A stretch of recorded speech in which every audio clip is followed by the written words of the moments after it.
Hello folks, and welcome to Rational Science.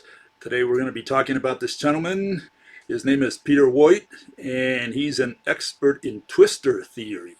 And I mean, he's an expert. I mean, if you're going to try to find out something about twistors, and especially the math that's behind it, he's the man to see, and he's the man to hear, okay? And so let's look at a little bit of his bio, okay, here. He's a mathematical physicist. He's been at Columbia University for about 30 years now, and he's a PhD in particle theory from Princeton. That's where he got his PhD.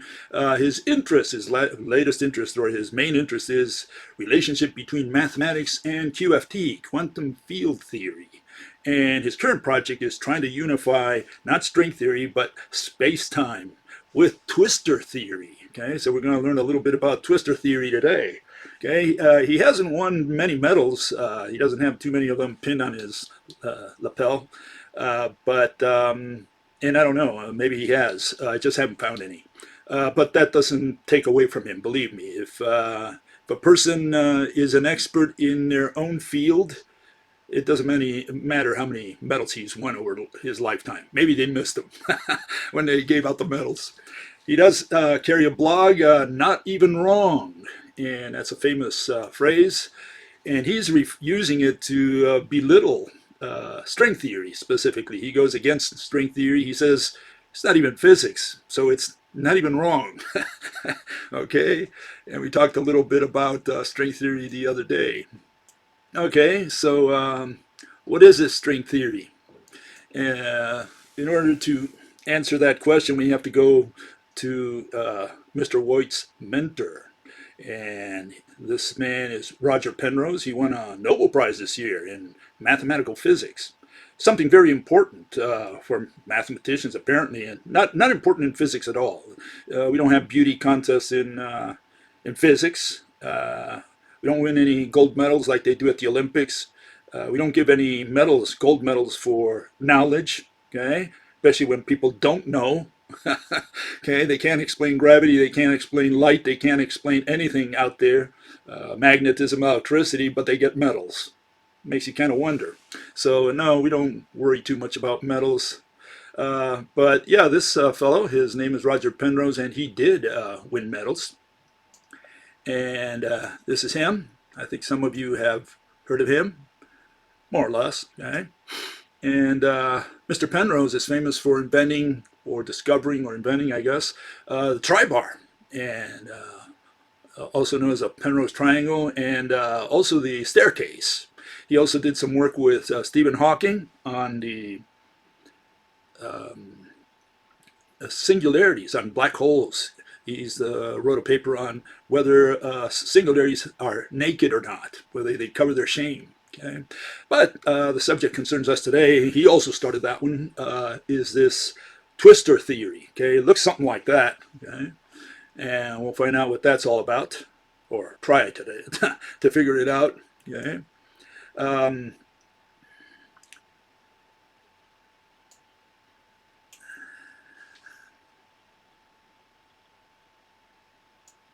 Well, this is where Mr. Penrose starts his presentation on twistors. He starts saying that the following. He says, usually we think of space-time where space is 3 dimensions and time is another one. Okay, you've got this space-time, which is 4-dimensional structure, and the basic thing is that it is made of these little points we call events. Okay, no dimension in space, no dimension in time, but you see it like that. Those are the points in space-time, events. Well, I don't know about that. You know, I mean, when you go and see Stephen Hawking, which he died a couple years ago, he says something else about events. He says the following. He says an event is something that happens at a particular point in space and at a particular time. So one can specify it by 4 numbers or coordinates. And so the question is, you know, an event is something that happens. And an event is not a point like you see there. Is that what a point is? Is that what Mr. Penrose is referring to? Is he referring to a dot? Is that the one he's going to be using? He's saying that this space-time thingy, whatever it is, it's made of points. What is a point? Well, a point is something that happens. Well, something that happens does not happen at a location, because happens requires at least 2 frames of the universal movie. So you can't talk about location in terms of something that has motion. Motion and location cannot be reconciled. One is a static concept, the other one is a dynamic concept. He also seems to have problems with dimensions. He's really talking about number lines. You know, a number line is not a dimension, a coordinate, or a vector, not of physics. If he's going to talk about number lines and keep it within math, no problem. He can call them whatever he wants over there. But once he crosses the line into physics, he's got to use the dimensions, coordinates, and vectors of physics, not the ones of mathematics. Okay? What he's talking about is number lines. And number lines are not dimensions, coordinates, or vectors. And he's probably thinking about that little space-time diagram you see there, the famous fishnet of relativity. Okay? So, you know, again, he starts out on the wrong foot to try and explain to us this thing he calls space-time that is made of space and time, which is made of events. Those are all concepts. We don't make things in physics with concepts. Hopefully all objects, hopefully physics is done with objects, and all objects have some image that you can see, you know, that it has shape. Okay. Okay, Mr. Penrose continues. Okay, he continues and he says the following. He says, in Twistor Theory, that's not the basic structure, space-time, right? The basic thing is something like a photon. Okay, let's find out what this photon thingy is. It goes along at the speed of light, and you can identify the points because you have a family of them going through that point. Okay, photons can spin left-handed or right-handed. And you can describe the wave function of a left-handed one or a right-handed one, okay? Usually you add them together because their spins combine to give you the linear polarization. That's the way photons work. Photons can spin? Well, let's find out. Let's look up this word photon. Let's see what a photon is. Maybe I've got it wrong. Let's find out. Photon is a type of elementary particle, massless, made of energy. It's dimensionless, lacks spatial extension, lacks internal structure, does not take up space. Well, it seems like they're describing absolutely nothing, which is what you see on the bottom. This is a photon according to mathematical physics. So how can it have spin, meaning some kind of angular momentum? How can it have motion if it's a nothing? So far they described nothing. It has no mass, no size, no volume, no radius, no diameter. What is this? Well, we're talking about nothing. In fact, if it's made out of energy, and energy is a concept, we don't know of any object that is made out of concepts. So we have a little bit of problem already from the start. Mr. Penrose does not seem to know what a dimension of physics is. He confuses it with the number lines of mathematics. And he also seems to confuse a photon for a thing, for an object. You know, in physics, we have to have an object. Otherwise, you're putting a spirit in there. If you put a concept, you can't say that you transferred information. Not in science.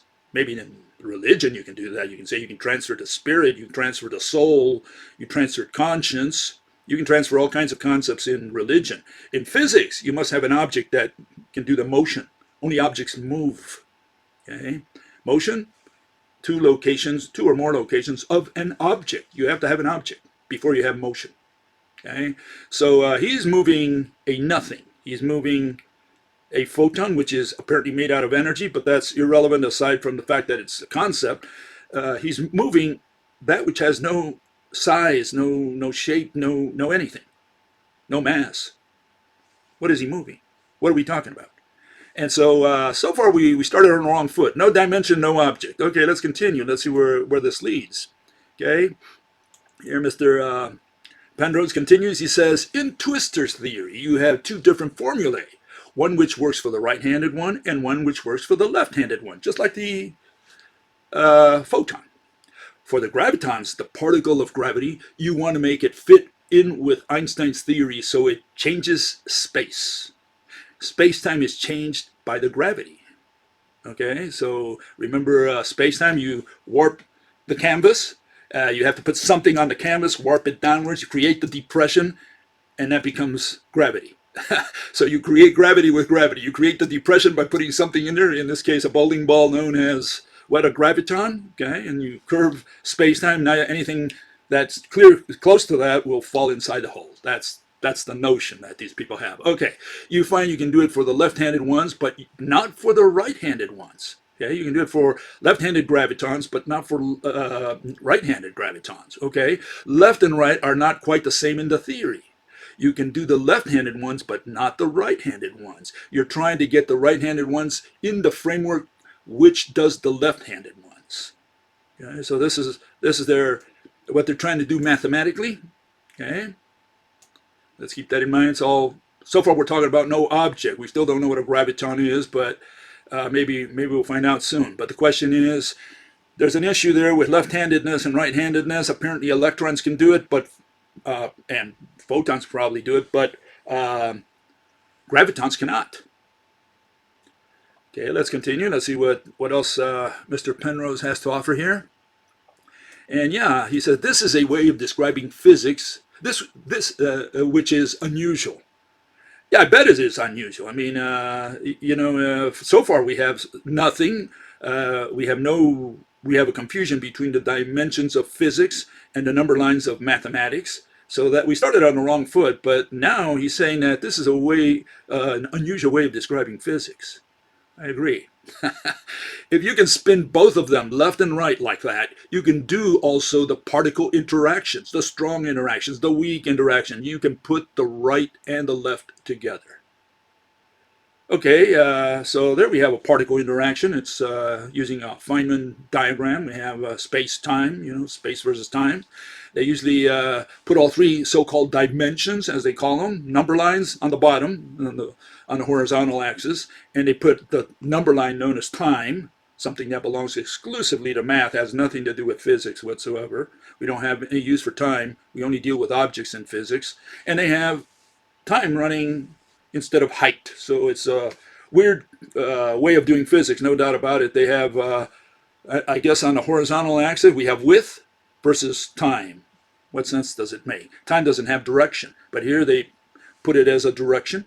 Okay? So again, they're talking about number lines, not about physics, not about dimensions, not about coordinates, not about vectors. We're talking about number lines. Okay, let's keep that in mind. If you can spin both of them left and right like that, you can do also the particle interactions. What particle interactions? Here we have a particle interaction. We have an electron moving upwards here, right?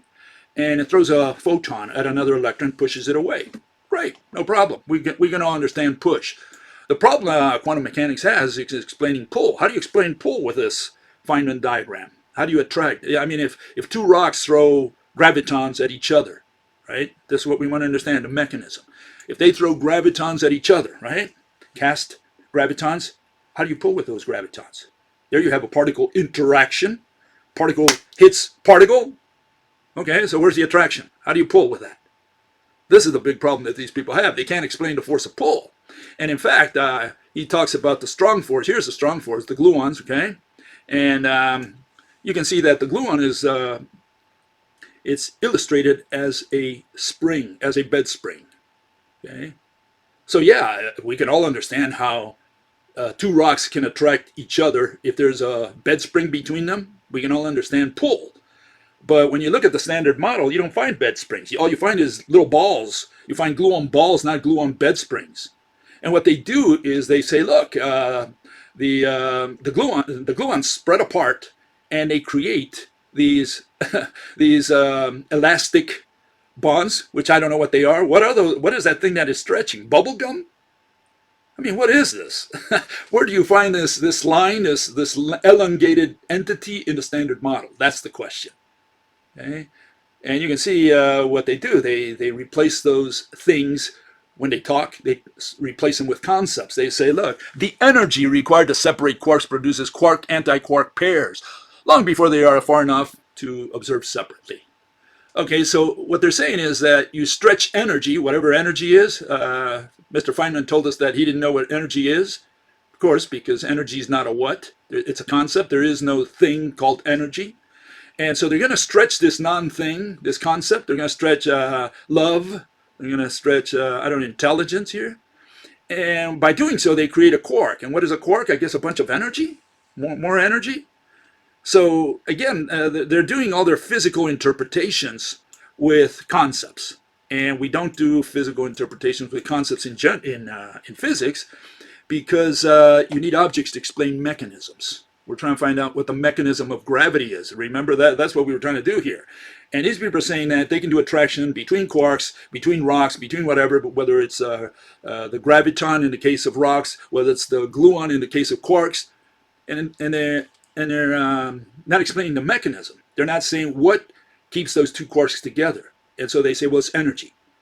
And the way they put it is in reverse. They say, if you try to pull two quarks apart, all you're doing is stretching the gluon, and that creates more quarks. And what is a gluon? A bunch of energy. Great. We learned a lot. Okay? Yeah, they treat all this stuff mathematically. And so they have no physical interpretation for what they're doing, and that's why they have to invent these explanations, these theories, if you can call them that. Okay? Physical interpretations.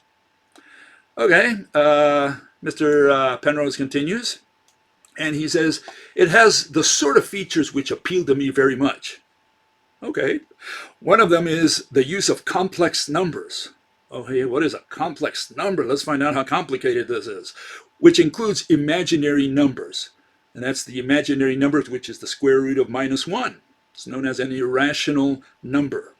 So they do what they do is they multiply everything by a rational number and an imaginary number, and now they continue doing math. Okay, and that's what they're going to use.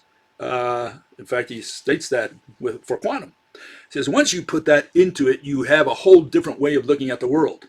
No kidding. The thing about it is that quantum mechanics already looks at the world that way. So quantum mechanics can't do without its square root of -1s. Okay. The states in quantum mechanics already involve these complex numbers, meaning irrational numbers. So the idea is that you bring that kind of complex number geometry into the real world. You're going to bring all this abstract stuff, and you're going to say it's part of our real world. Okay?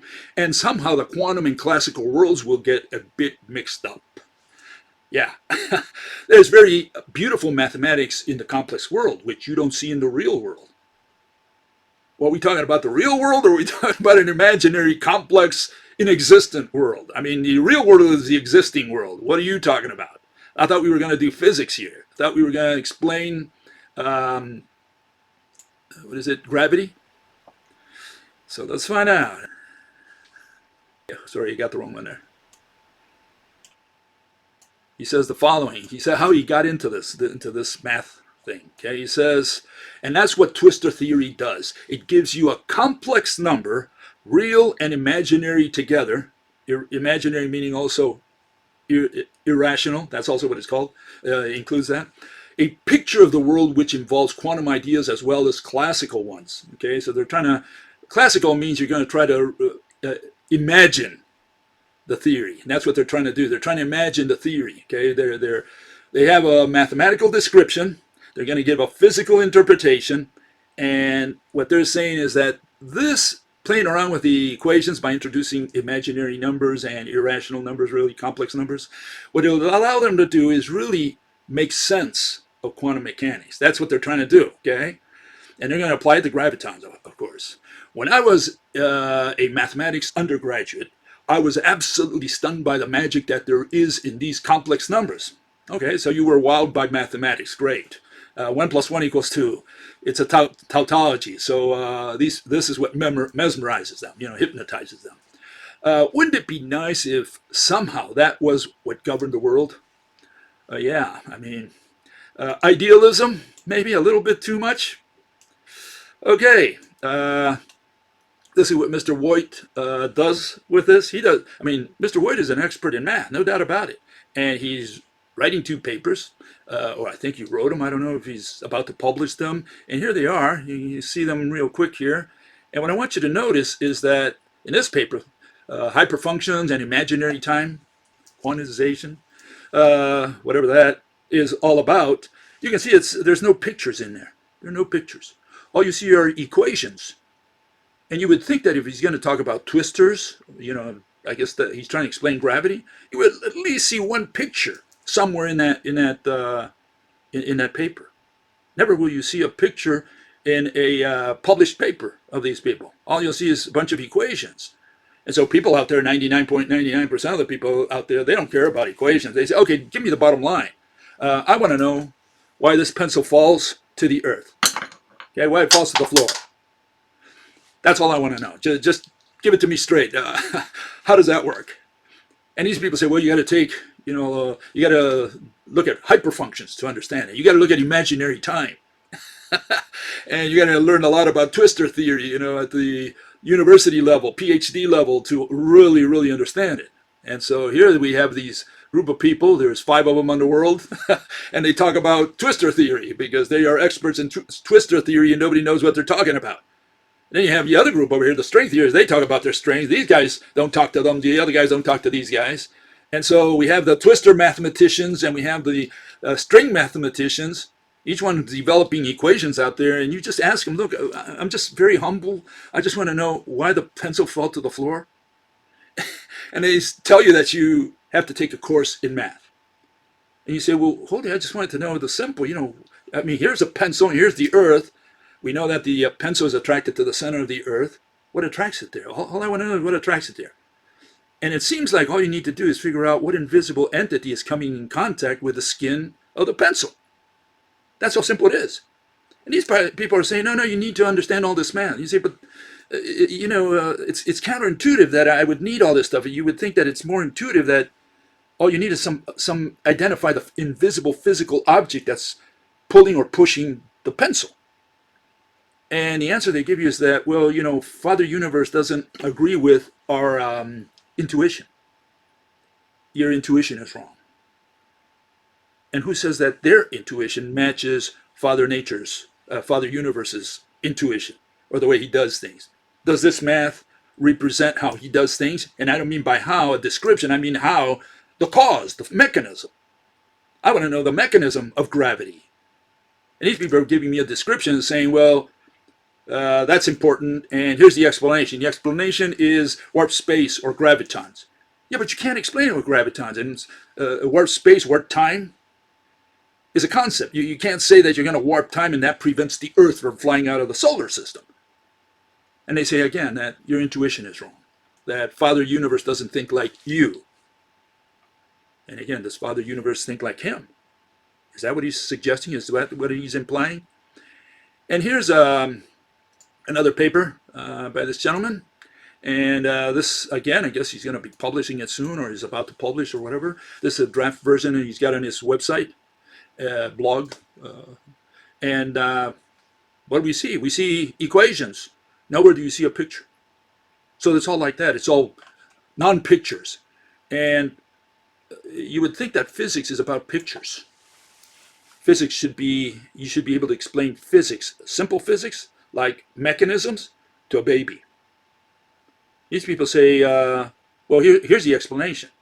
But all the explanations are irrational. They're either bending concepts, warping time, or they're throwing particles at you and saying, I attract you with that. I throw tennis balls at you, but you come closer to me. So all the explanations are irrational. You can't make sense of any of them. And so what are we supposed to do? We don't have communication because these people are doing a lot of math there. And the question is that math relevant? Is that worth anything? Has this man spent his whole life in a worthless pursuit by doing all this math? What is all this math worth if they cannot explain a simple thing as how a pencil falls to the floor? This is what you got to think about. Okay? These people make a lot of money, by the way. You're paying for their salary, so the question is whether you really want to pay for his salary. For him to do what? Equations, publish papers in which he gives a lot of equations, and he doesn't give you a mechanism, a rational mechanism. And all we need to do for a rational mechanism is to identify the invisible objects. And hopefully there are objects out there, invisible, intangible objects that Mother Nature uses to do gravity and light, because otherwise you're putting spirits in that same space and you're doing religion. So you can't come with an equation and substitute it for a physical interpretation, for a mechanism, for a cause. Okay? Okay. So what does Mr. Woit do? Well, he does particles. That's what he does. And this is what he's been educated to do. He's been trained, educated to deal with particles. They call them waves sometimes because the particles are the ones that wave. So waves also include particles. except when you're waving vectors, which is another thing that they wave. So we're replacing this and we're saying, look, all atoms in the universe are physically interconnected. That's what they've been missing all these 400 years since Robert Hooke came up with the wave nature of light. Because before that, it was all particles, 100% particles. Everybody would do particles. After the 17th century revolution, scientific revolution, they figured out that they could that light apparently had wave properties, attributes. And so since then, they've been doing waves, particles, particles, waves, waves, particles, particles, waves. So that's what we've been doing now for 400 years. And that's what Mr. Woit was trained and educated on. And he never thought or even imagined questioning that. I mean, after 400 years, are you going to question the particle or the wave assumptions? I mean, that's what everybody's been doing. So it never crossed his mind that he could question that. And he just kept doing particles and waves, really particles, because that's what quantum is. They use the wave as a crutch. When they can't explain something, the slit experiment or, I don't know, Compton wavelengths or whatever, then they bring in the wave. Or, for example, polarization. And otherwise, they always do particles. And what is a wave? The motion of particles, so we're back to particles. No matter what you do, you're always back to particles. But these are magical particles for the last 100 years. They're no longer the classical particles, the little ball. No, these are magical particles because they don't represent, the word particle is a misnomer, and they use it very handily to talk about particles because it's got that duality that you could be referring to waves, you could be referring to corpuscles, or maybe to neither, maybe just to some magical value, magnitude, an amount, which is what they're going to put in an equation. That's what the word particle means to them. So when they accelerate a particle, they're accelerating an amount. It could be an amount of energy, which is, again, an amount, not a thing. Or they're accelerating a charge. What is a charge? It's an amount, 1.6 times 10 to the minus 19 coulombs. That's what it is. It's a number. That's what they're accelerating. So these people are always accelerating numbers. That's what they do in their equations. And then they casually extrapolate that into physics, like saying, okay, let me give you the physical interpretation. You have this particle that moves at the speed of light. You say it's a ball? No, it's got no size, no volume, no mass. So what are you talking? What are you accelerating? What is accelerating at the speed of light? What is the physical object? And some of them will tell you, hey, it's the acceleration of nothing. It's the undulation of nothing. That's what a photon is. Okay? So this is what he has in mind. He has either particles or waves. Never thought about questioning any of these two. And this is what they've been doing for the last 400 years. And the question is whether either of these two meet these criteria, which are the attributes of light. Is it wavy, like in the case of particles there, the flow of photon beads? Light moves in a manner of oscillating waves. That one seems to be moving straight, not up and down like you see at the bottom, which is a bunch of vectors. Okay, so we've got a little bit of a contradiction already at the start here, because the flow of particles, the flow of photon beads does not explain the waviness that light seems to have. The bottom one explains the waviness, but what is waving? Vectors. So both of them fail. Both the particle and the wave, the transverse wave that Mr. Fresnel came up with to explain polarization especially, both of them fail. The bottom one is not an object. The top one, the particles are objects, but you cannot explain oscillating waves with that. So neither one passes the first criteria of the attribute of light. Next one, laser ranging. If you turn your laser on, 1 second later you will detect the light on the moon, approximately 300,000 kilometers away. In other words, it takes 1 second for the laser beam to hit that retroreflector that the astronauts put on the moon, for those of you who are not flat earthers and believe that humans went to the moon. Okay, it takes 1 second approximately, okay, roughly. And the question is, why can't the particles travel faster if they're going one way? Why can't the waves, the bottom waves, the two transverse waves, travel faster? I mean, what prevents them from traveling faster? That's the question, okay? Or slower for that matter, right? Because they claim that these things travel slower when they go through denser media, but then when you want them to travel faster, they say, well, they can't travel faster through vacuum. And what is vacuum? A bunch of particles. So here they go through the particles of vacuum and they can only travel at a given speed, no more.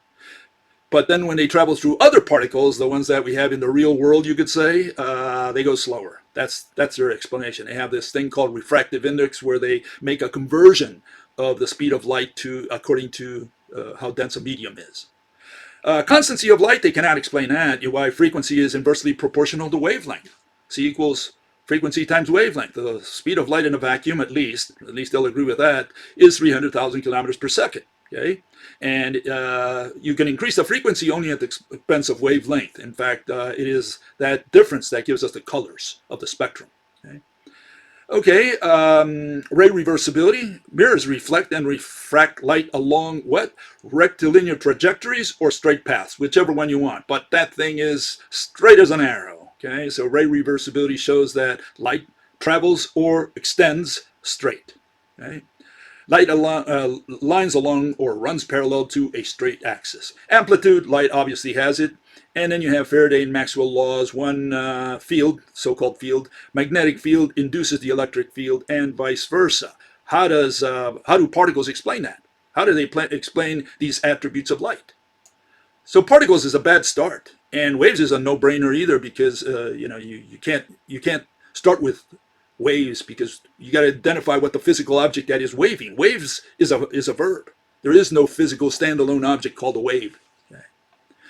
Okay, so what do we propose instead? Well, here it is.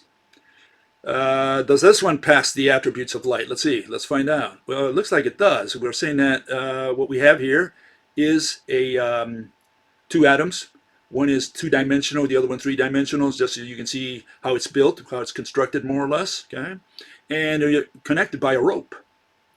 They're physically connected by a rope. The rope is a physical entity, not a field. Field is a concept. There is no physical object called a field. But a rope is a physical object. You don't believe me? Go to the hardware store and ask for a rope, and they'll give you a rope, a two-strand rope. They'll give you something that looks more or less like that you're seeing there. Ask them for a field. Let's see what they give you. What do they give you? A football field? So there is no physical object called field. But rope, yeah, there is an object called rope. And it's made out of two strands, two physical strands. And that's what we're proposing binds any two atoms in the universe. So all atoms in the universe are physically interconnected. Does it pass all these attributes of light? Obviously, it's wavy. Okay, a rope is wavy, already structurally wavy. It tells you why it goes so fast at 300,000 kilometers per second. Why? Because torsion is the fastest thing imaginable. 3D torsion, not a 2D transverse wave, but a 3D torsion along a physical medium. Okay, so now we have a physical interpretation for light. Is it constancy of light? Yes. C equals frequency times wavelength. The shorter you make the links, the more links you can get for any length of rope, and vice versa.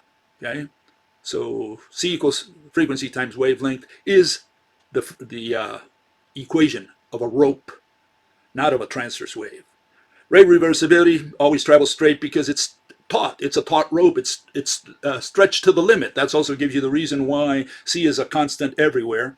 Little c is a measure of the tension on the rope. Okay. And so the rope is constantly under tension. It's pulled by every atom in the universe is pulling on that rope through other atoms. Amplitude, obviously, you can see the amplitude there, and you can see why one induces the other one into being, or why it misled the mathematicians to believe that one induces this thing they call field into being. And one of the problems with mathematical physics is, and that goes especially in regards to Mr. Woit, and that's that what these people do is they believe in experiments.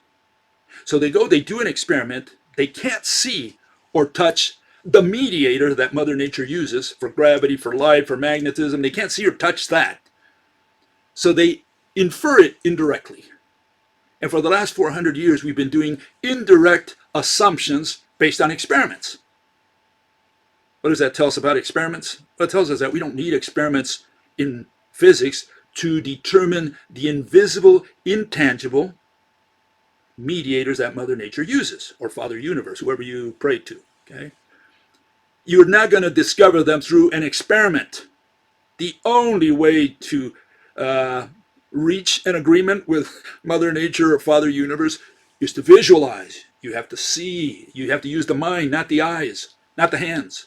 You got to use the mind. You got to see, you got to say, what could Mother Nature be using to do light? What could Mother Nature be using to do gravity? And it better be a what? Better be an it. Better be a thing. Because otherwise you're putting spirits in that same space. You're using black magic. And when you use concepts, it's even worse, because now not even God can do that. You know, you can't say that you sent energy, or that you have a field between two objects, or that you have mass. How does mass pull on another mass? Does it send mass, throws mass at it? Does it throw energy? Does it pull through the field? Field is a bunch of numbers. So you can't use concepts as physical objects to give a physical interpretation. All those words, you can keep them within math. We have no use for them in physics. When you come across the line into physics, you got to use the language of physics. And that's where all concepts die at that line. As soon as you cross that line, forget about all your concepts. Now you got to give us a physical interpretation. We want to know how gravity works. We want to know how light works, what the mediator of light is. We want to know what this thing you call field is. We want an object on the screen or in person or whatever. Maybe you can show us what a field is. You can bring it to the conference. Show us exactly what a field is. Don't tell me that you got a field and this is the equation. We don't care about that. Okay. Okay, and here's, not only do they fail with light, they fail with space. And I don't know what notion Mr. Woit has of space, but obviously he's got some notion. I mean, he's going to try to merge his Twistor theory with space-time, right? That's his goal. This is space-time. There you have space and time. A little fishnet, canvas, trampoline, whatever. He's going to bend it with mass, I guess, because that's what general relativity does. I mean, if he's going to merge both of them, he's going to rely on this model. We wonder why the moon doesn't fly out of the solar system. Okay, so it keeps going around the Earth. Why doesn't it fly away? What keeps it bound? Well, general relativity says there's a depression caused by the mass of the Earth bending downwards, space-time. Then they tell you, well, don't pay attention to that. You're not supposed to take it so literally. No, I gotta explain why the moon doesn't fly out of the solar system. Tell me what physical entity stands in the way of the moon flying out. Is it warp time? Is that what you're going to tell me? So again, we have a problem because the physical interpretation is irrational. They're using a concept called time. They're warping it, and they say that's why the moon doesn't fly away. And then when you say, well, that's irrational, he says you're not supposed to take the analogy so literally. So they take away time at the end when you say, well, it's a concept. Yeah, it's a concept, but that's how we explain it. So it's an irrational explanation. It makes no sense whatsoever. So don't try to imagine it or even try to understand it. You can't understand it. And that's why they say, well, you got to take math to understand it. Yeah, because not in physics, maybe in math. Okay. So Mr. Woit probably believes also in this, that maybe space is some kind of ether, maybe a bunch of particles, or like, what was it, Mr. Laughlin, Nobel Prize. Also, he says, what we use in quantum mechanics and in mathematical physics in general is an ether, but we don't call it that because it's taboo. The word is taboo. They can't use the word ether, but that's what they're referring to, a bunch of particles. What's the wave? It's a waving of particles. So I don't know what other thing Mr. Woit could be thinking of when he's thinking about space. It's either that space-time canvas or maybe a bunch of particles. I have no idea what he would think space is. Okay? And so we ask Mr. Woit, what is space? Can you tell me what space is, or define the term, or whatever? Point to it, or whatever? And these are the questions that, or the answers you'll find on the internet. Maybe one of those is the one he's referring to. I don't want to put words in his mouth, but almost surely he's got one of those. Okay? The boundless three-dimensional extent. What's an extent? Is it a physical object or an abstract concept? Physical space. Physical is an object. Space is nothing. So we have a something and a nothing. Great. Something, nothing. That's what he said. Physical, or someone said that. Physical space. Is that what Mr. Woit is going to present? Physical space? Something, nothing? 3D space. A geometric setting in which three values are required to determine the position of an element. Point. And again, we found out a point. What is a point? Is a point a dot, or is it a location? I mean, if it's a location, don't call it a point, call it a location. And if it's a dot, call it a dot, a two-dimensional dot, or three-dimensional ball. I don't know which one they want to use for location. So you either talk about location or you talk about the object. And what they did, they condensed them into the word point.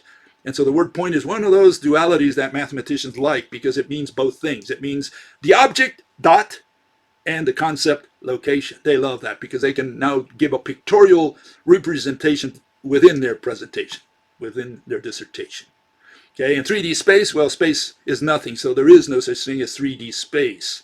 Okay, space has no dimensions whatsoever because it's nothing. Objects have 3D space. Objects have 3D, 3 dimensions, physical dimensions, like in other words, the dimensions of physics, right? Length, width, and height. Only objects have this. Space has no length, width, or height. Okay, space is nothing. Vacuum, space devoid of matter. Great. And vacuum, you look it up and they'll tell you that vacuum is made out of particles. And there you see some examples. The quantum vacuum, the quantum state with the lowest possible energy. What is energy? A concept. There's no such thing as energy. So whatever energy is, it's got very little of it. Quantum foam, fluctuation of space-time. So here you have this concept and it's fluctuating, vibrating, I guess, right? That's what quantum foam is. What is quantum foam? That's another version of space. Dirac sea, another version of space. The vacuum as an infinite sea of particles with negative energy. You have positive energy when you feel great and energy when you're down and out, I guess. I mean, what is this negative energy? Just a mathematical concept. And that's what this vacuum that Dirac invented is made out of. And what is it? Virtual particles. Particles that combine to form nothing, and then they separate to form 2 particles. So we have a nothing made of 2 particles. Like I always say, you have a black and a white ball. They get together and they form no ball. And then the no ball separates and forms a black and white ball. That's what these people are saying. So they have all these vacuums, all these spaces, all these nothingness. And all the nothingness are made out of something, all of them. There's not one nothing space vacuum in all of mathematical physics that is total nothing. No, all of it is something. There's no such thing as void in mathematical physics. They had to put a background because they can't otherwise explain any of the things that they do, any of the phenomena. They can't explain all the any of the invisible phenomena. How do we do it in rational science? Well, we do it a little different. What we do is we define terms so that we talk sensibly. We can talk consistently, rationally. Foundations of physics, the first principle is the golden principle. Physics requires an object. You can't do physics without an object. Something all these mathematical physicists have never learned in 400 years. Yes, we don't use math, we don't do experiments. What we have is to define what an object is for the purposes of physics, because you can't do physics without an object. What physics are you doing? What are you analyzing? What are you measuring if there's nothing in front of you? So yeah, you had better have an object before you do physics. And something, which is an object, right? That which has shape. What is nothing? That which doesn't have shape. Now we can use these words consistently, rationally, scientifically. Something is the opposite of nothing. They're antonyms. And there I gave an example. Something is that black stuff you see there. Whatever it is, it's got shape. And nothing is the one next to it, which is that which doesn't have shape. See how easy it was all these years? All you have to define is something and nothing. Space is nothing. Space is that which has no shape, which means particles have no way of escaping space because space has no boundaries. Not because it's infinite, but because it's not an object. Infinite is an adjective, and in science we can only apply adjectives to objects, and there is no object which is infinite because all objects are finite. We're done. See how easy it was? All you had to do was define the term so that you can talk sensibly. And so we have nothing, which is space, and we have all this matter, all these atoms that are just floating with respect to each other in the nothingness we call space, which has no boundaries. Therefore, space cannot turn into matter, matter cannot turn into space, and there was no beginning to the universe, as general relativity, what Mr. Woit believes in, says. Okay. Just one more issue here, a couple more issues. Here's Mr. Woit cannot use any of these to define the word object. He cannot use these criteria, okay? He cannot use see or touch because that requires 2 objects. Mass requires 2 objects. You got to weigh something to determine its mass or count the number of atoms or whatever unit you're going to use for a mass. Fine, you got to count them. You got to tell me the difference between an elephant and a chair. Okay? And you say, well, the elephant has gazillions of made of gazillions of atoms. The other one is just 1 million atoms. Okay, fine. So you got to tell me what an atom is. You got to count them. So again, mass is counting. Motion, volume, same thing. All of them require, all are dynamic concepts. Made of, again, we don't care what something is made of. It's called mereology. We don't say that a table is what it is made of. No, table is what I point to. That's a table. What it is made out of, it's made out of atoms, just like an elephant is made out of atoms, just like a house, a tree, a rock, they're all made out of atoms. But I have to distinguish the words, so I got to find out what an elephant is different than a table. If I have the ET come to Earth, I have to teach him my language, and I can't use and say, well, it's what it's made out of. That's a gazillion atoms, that's 1 million atoms, that's a billion atoms. No, that's not an object. That's a table, that's a tree, that's a rock. That's the way we do it in physics. We point to objects because what? The only property that all objects in the universe, whether they're two-dimensional or three-dimensional, have is form, shape. Okay? And yes, the words form and shape mean the same thing in physics, not in ordinary speech and mathematics, right? What they do in ordinary speech and in mathematics has nothing to do with physics. In physics, shape and form mean the same thing. In fact, in Spanish, we don't have a word for shape. We only use the word form, forma. Okay? So we only have form for everything. So we don't have this shapey thingy that people made a distinction in ordinary speech, which came out of mathematics, out of geometry. Okay, temporal, see something by parts. We don't do that in science. Again, temporal is when you don't look at the table in one shot, you look at it piece by piece.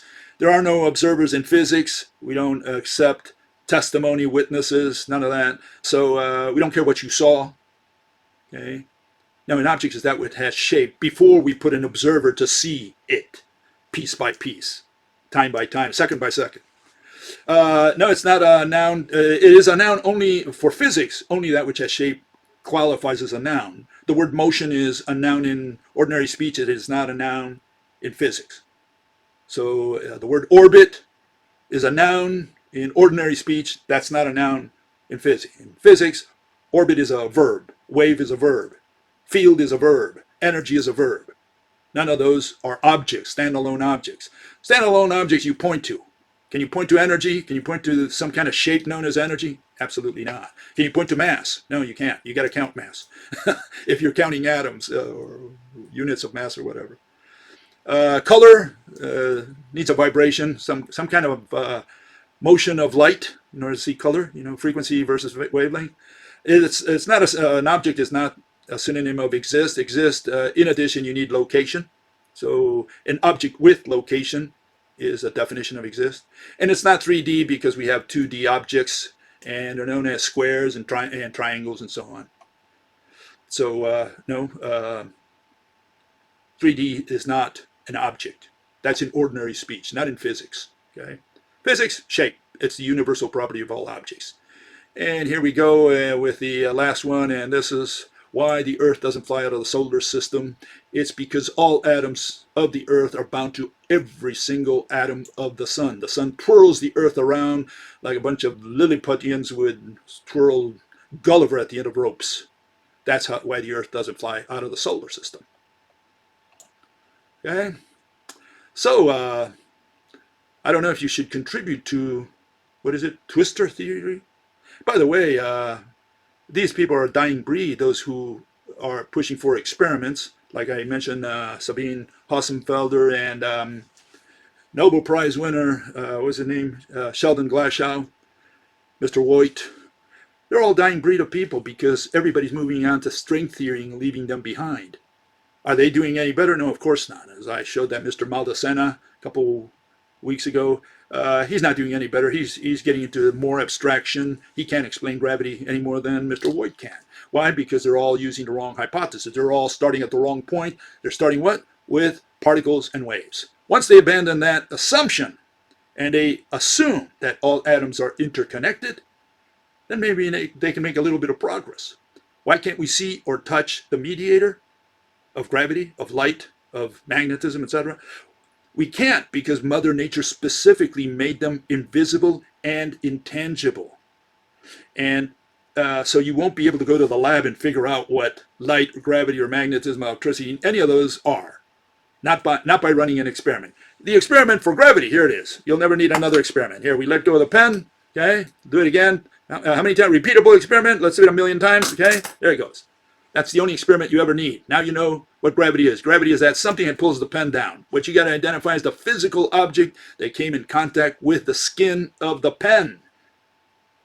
And we say that all atoms of the pen are connected to all atoms, or every atom that comprises the Earth. That also explains why gravity goes through things. Okay, why one atom is behind another atom. So yeah, we do have an explanation, a physical interpretation for gravity. We have a physical interpretation for light. We have a physical interpretation also for electricity and magnetism, as I showed the other day, and for the workings of the atom. Now, again, people get stuck on this see touch. They say, why can't I see and touch? They say, how do these ropes cross each other? Because not all objects you can see or touch. Not all objects have the property of touch. The rope does not have the property we know as touch, as we see the ropes, ordinary ropes, in our ordinary lives. In our ordinary lives, you know, you can't have a rope go through another rope, like this, for example, right? They can't crisscross each other. In Mother Nature's universe, that property is missing from the rope and from the threads that make up the rope. So the rope does not have the property of touch.